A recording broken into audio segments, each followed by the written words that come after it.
Do you believe in karma? In basic terms, karma refers to the ethical consequences of one's actions. It seems that karma has finally caught up with China.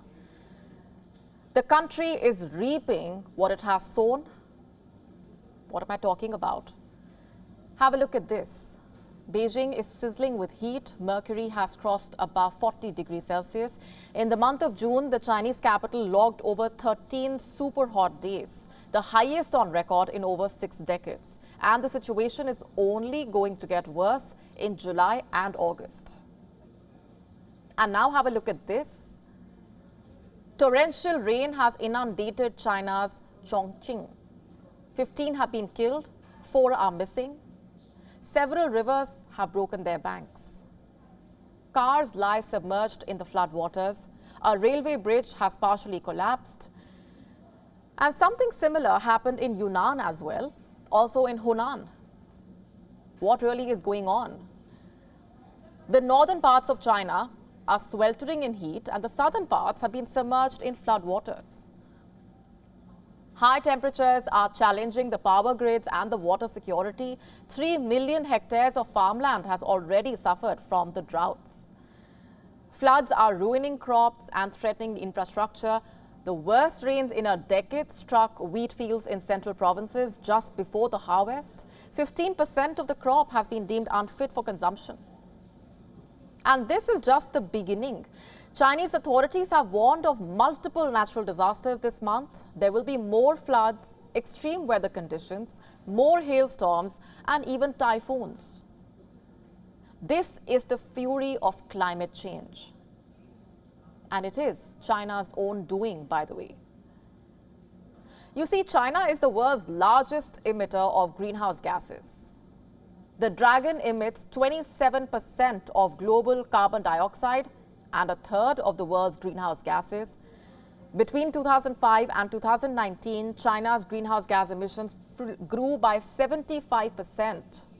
For comparison, the world's emissions grew by 24% in the same period. In 2019, for the first time, China emitted more greenhouse gas than the entire developed world combined. And the trend has remained more or less the same since then. Its carbon emissions are expected to hit a new record this year. For the longest time, China's economic growth and industrialization has been fossil fuel driven. Throw its population size into that mix and you get the perfect cocktail for disaster.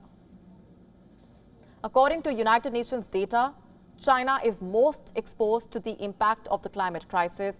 And it's not just data anymore. The real-life impact is on wide display. The visuals on your screen are evidence enough. Heat waves have spurred the demand for electricity to cool down homes, malls, and offices. Power supply lines are bearing the brunt. In June, for the first time ever, an emergency drill was conducted in eastern China to cope with large-scale outages. Factories were also shut as power demands from residential and non-industrial users exceeded supply. And what really is China doing to cope with this? It's digging a deeper hole, it seems. To ease the power grid's reliance on hydro plants, China is building more new coal mines and coal-fired power plants. Back in the year 2020, Xi Jinping vowed that China will be peaking in its carbon dioxide emissions before 2030 and achieve carbon neutrality by 2060. How exactly is China supposed to reach that goal if it will continue to burn more and more fossil fuels? Do you now see why I was talking about karma? China may be topping the charts in economic development, but the country is crumbling due to climate change and its impact. China's carbon emissions have led to catastrophes. But when will it learn the lesson?